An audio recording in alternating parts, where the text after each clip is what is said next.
사도신경으로 신앙 고백하도록 하겠습니다.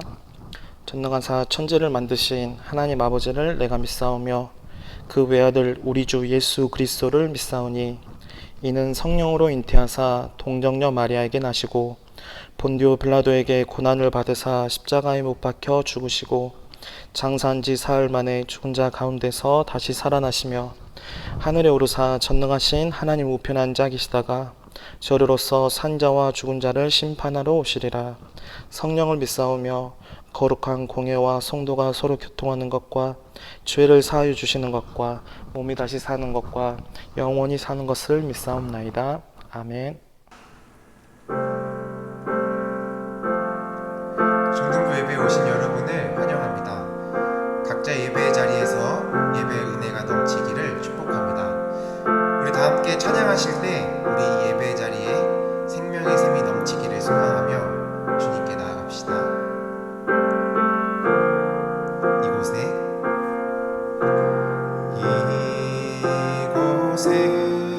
생명샘 솟아나 눈물 골짝 지나갈 때에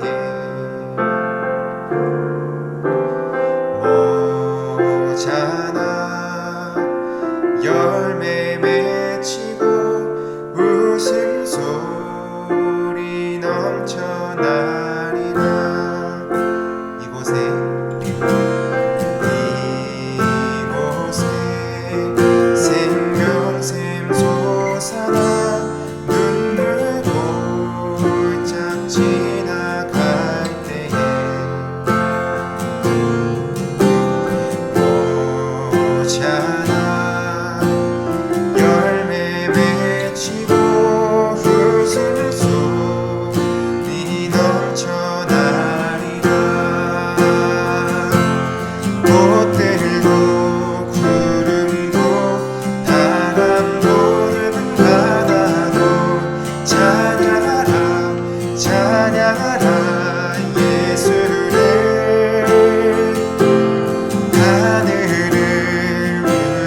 때마다 저희를 예배의 자리로 인도하여 주시고 이 은혜를 주심에 감사드립니다.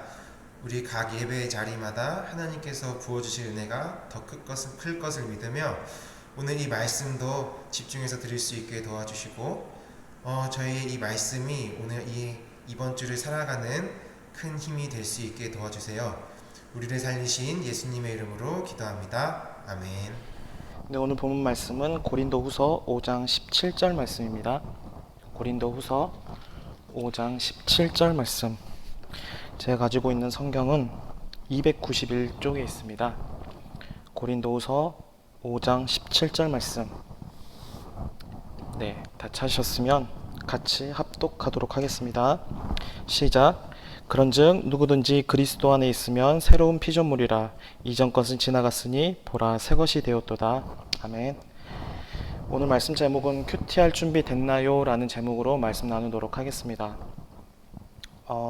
또다시 기약 없는 온라인 예배가 시작되었습니다. 하지만 우리는 상황을 보지 말고 우리에게 맡겨진 것들을 최선을 다하여서 맡겨진 일들을 해 나아가는 저희 중등부가 되었으면 좋겠습니다. 이번 주부터는 묵상, 큐티에 대해서 나눌 건데요. 한 주가 조금 늦어지긴 했는데 그래도 오늘부터라도 큐티에 대해서 차근차근히 알아가는 시간이 되었으면 좋겠습니다. 어렵다고 생각하지 말고 이해가 되지 않아도 좋습니다. 오늘부터 저와 함께 차분히 시작하면 될 것 같습니다. 그러면 먼저 묵상에 대해서 알아볼까요? 묵상은 뭘까요? 사전적인 의미는 눈을 감고 말없이 마음속으로 생각하다라는 뜻을 가지고 있습니다. 그래서 묵상이라는 단어는 세상에서도 많이 사용하는 단어이기도 합니다.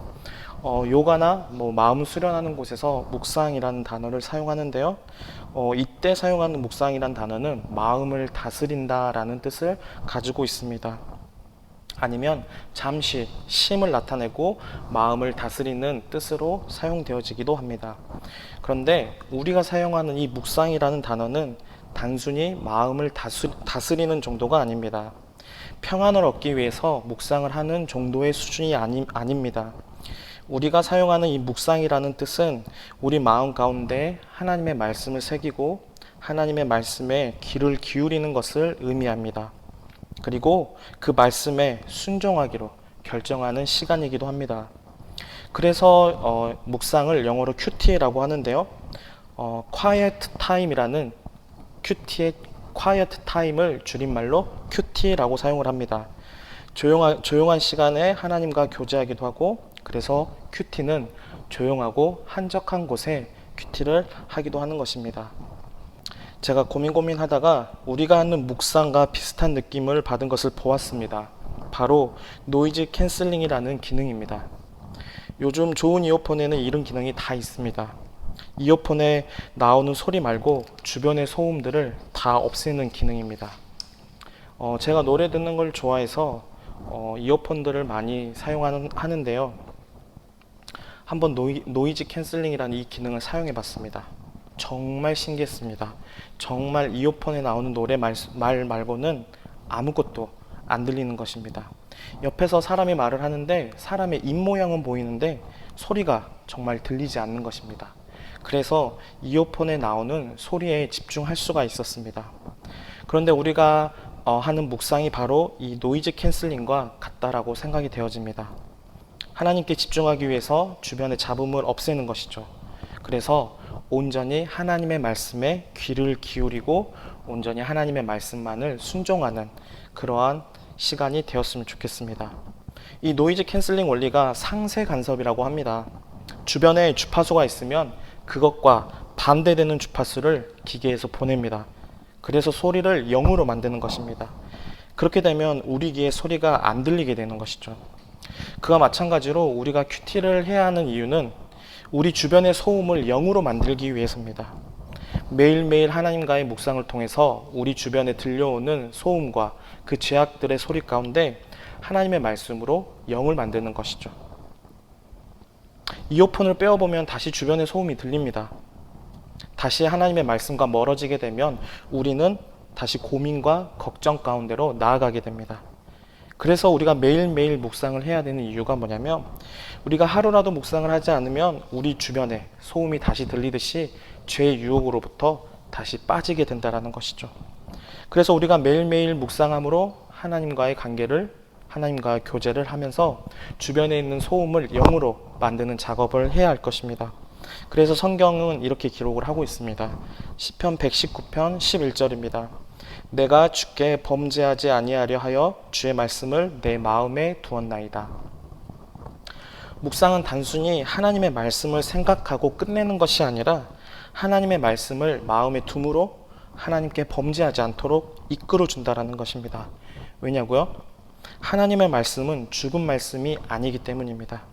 하나님의 말씀은 단순히 글자를 읽는 수준이 아니라 하나님의 말씀은 단순히 교훈을 얻기 위해서, 내가 오늘 또 도덕적으로 착하게 살기 위해서 하나님의 말씀을 보는 것이 아닙니다. 하나님의 말씀은 여전히 살아있고 우리를 변화시키는 힘이 여전히 있다라는 것입니다. 하나님의 말씀은 여전히 우리의 삶을 이끌어가는 우리의 삶의 원동력이 되기 때문입니다. 그래서 히브리서 4장 12절에 이렇게 기록하고 있습니다. 하나님의 말씀은 살아있고 활력이 있어 좌우의 날선 어떤 검보다도 예리하여 혼과 영과 및 관절과 골수를 찔러 쪼개기까지 하며 또 마음의 생각과 뜻을 판단하나니. 쉬운 성경으로는요, 하나님의 말씀은 살아있고 힘이 있습니다. 양쪽에 날이 선 칼보다도 더 날카로워서 우리의 혼과 영과 관절과 골수를 쪼개며 마음속에 있는 생각과 감정까지 알아냅니다 라고 기록되어 있습니다. 이런 힘을 가지고 있는 것이 바로 하나님의 말씀입니다. 그렇기 때문에 하나님의 말씀이 있다면 우리가 죄악된 길로 빠지지 않게 되는 것입니다. 그냥 단순히 뜬구름 잡는 이야기가 아닙니다. 우리가 흔히 교회 와서 예수님 말씀 들어라 라는 뜬구름에 잡는 이야기가 아니라 하나님의 말씀은 여전히 힘이 있다라는 거, 이 사실 믿으셨으면 좋겠습니다.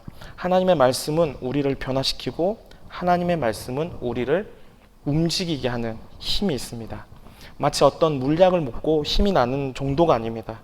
우리 당장 눈에 보이게 우리에게 어떤 힘이 임하는 것이 아닙니다. 오늘 우리가 읽은 본문처럼 새로운 곳으로 살아가게 하는 것입니다. 완전히 새롭게 되었다라고 성경에서 말을 하고 있습니다. 하나님 말씀 안에 있으면 우리가 완전히 새로운 피조물이다라고 성경은 이야기를 합니다. 우리가 먹는 것 또한 입는 것, 우리가 머무는 것까지 완벽하게 새롭게 된다라는 것입니다. 여러분은 어떤 것 같으세요? 새롭게 되었나요? 근데 우리가 집중해야 될 것이 있습니다. 우리가 쉽게 넘어갈 것들이 있는데 첫 부분에 보면 그런즉 누구든지 그리스도 안에 있으면이라고 되어 있습니다. 그리스도 안에 있다라는 말을 다른 말로 하면 하나님의 말씀 안에 있으면이라고 해석이 가능합니다. 왜냐하면 하나님께서 말씀이기도 하시기 때문입니다. 요한복음 1장 1절입니다. 태초에 말씀이 계시니라. 이 말씀이 하나님과 함께 계셨으니 이 말씀은 곧 하나님이시라 라고 성경에서 말을 합니다. 말씀이 곧 하나님이시고 하나님이 곧 말씀이다라고 성경은 이야기를 하는 것이죠. 그러니까 우리가 하나님 안에 거한다라는 것은 하나님의 말씀 안에 거하는 것이고 하나님의 말씀 안에 거하는 것은 하나님과 교제한다라는 말이기도 합니다. 그래서 단순히 큐티를 프로그램으로 생각하지 않으셨으면 좋겠습니다. 교회에서 어떤 신앙생활, 신앙성장을 위해서 하는 프로그램의 일종이다라고 생각할 수 있는데 이 큐티는 단순히 프로그램이 아닙니다. 말씀 자체이자 말씀이신 성경을 통해서 하나님을 알아가고 하나님과 교제하는 것입니다. 그리고 하나님은 사람이 알 수 있도록 계속 말씀하시고 계속 가르쳐 주십니다.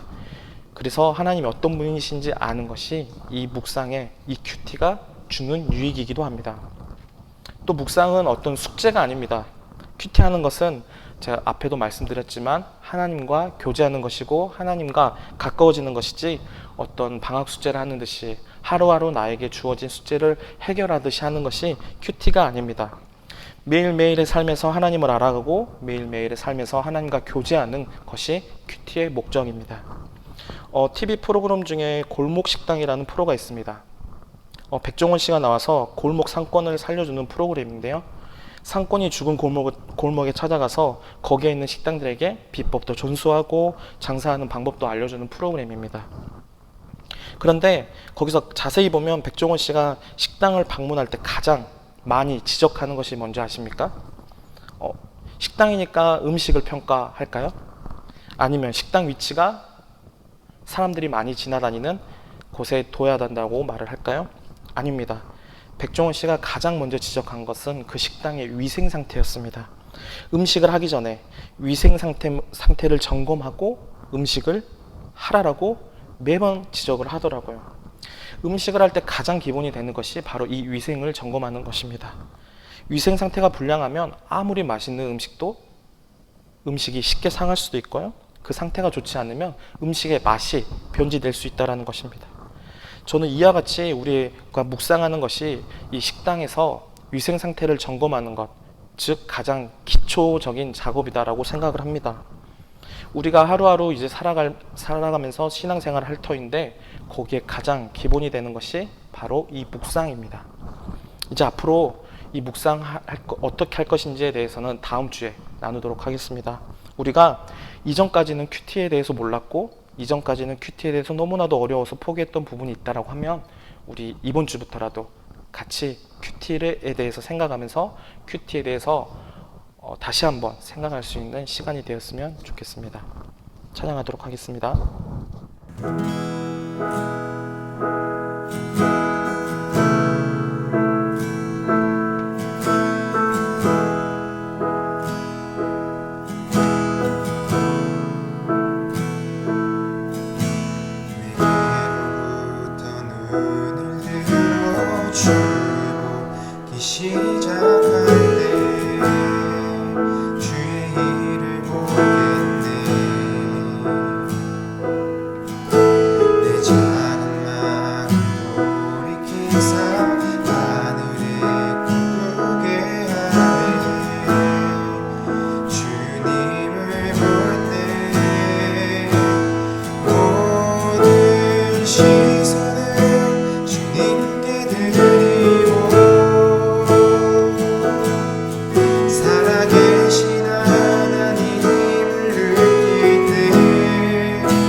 사라질 때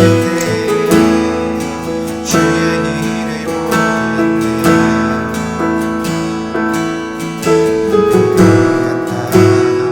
가운데서 주님만 알게 되니 주님을 볼 때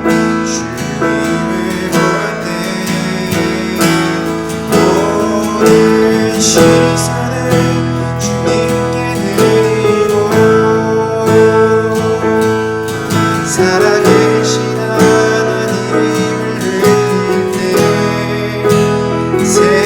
세상은 주의 역사가 되고 하나님이 일하기 시작하네. 모든 시선을 주님께 드리고 전능하신 하나님을 느낄 때 내 삶은 주의 역사가 되고 하나님이 일하기 시작하네.